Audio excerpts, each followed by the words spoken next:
and that's creating a resilient economy and finance systems. Because the old model of global value chains was depending on shipping and depending on being a consumer and producer, and where you're separating all, is unsustainable, and it creates local communities become vulnerable. If suddenly supply chains break down or there's things happening. So I think a program with research, development, learning, training around social entrepreneurship. How do you go from individual to create a social enterprise that both is creating profits but also creating good in societies.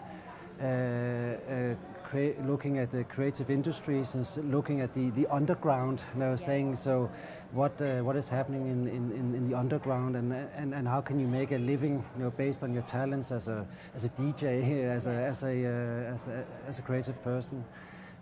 Going from looking at the manufacturing and the production processes. So one of the big trends in the world now is what I call social production, which means that you can tap into a global pool of intelligence. It might be fashion designers, and then have micro factories. For example, in the young, that can produce global brands locally.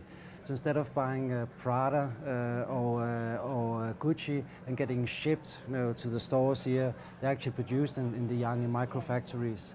So having social production in every single industry would create a more resilient economy, and being the center of excellence for that, not only creating the infrastructure, the policies, and the practices in the young, but also being the center of excellence to coach and teach the world about it. Would be what I would like to do. It's a virtuous circle. I mean, once you remove the barrier between producer, consumer, for example, you become part of the system.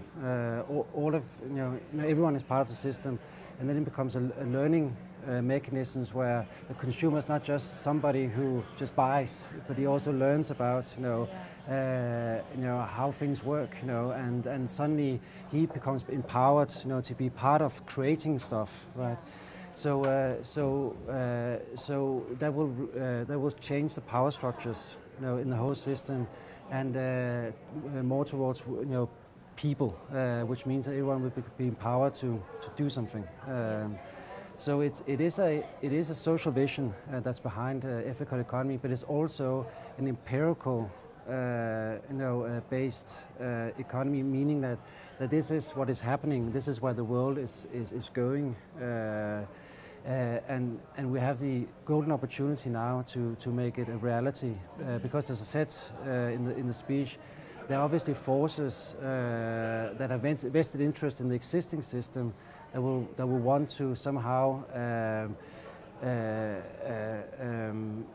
fight this development.